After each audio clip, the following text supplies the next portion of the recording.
ஒரு ஆலயத்தை ribbon cut பண்ணும்போது என்ன சொல்றாரு, அவன் அக்கிரமம் செய்தால் அவனை மிலாற்றினால என்ன பண்ணுவாராம், அடிப்பேன். என்ன பண்ணுவார்னா, கர்த்தர் நீதி உள்ள தேவன்.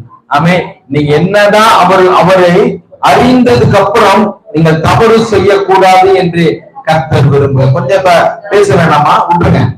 பைபிள் படிச்சு போது இங்க என்ன பாருங்க, ஆண்டவர் என்ன பண்றாரு, நீங்கள் அவரை அறிந்து சொந்த இரட்சகராய் அவரை ஏற்றுக்கொண்டு அவர் தங்குகிற ஆலயமாய் மாறினதுக்கு அப்புறம் நீங்க என்ன பண்ணக்கூடாது, பாவம் செய்யக்கூடாது. ஆமென்.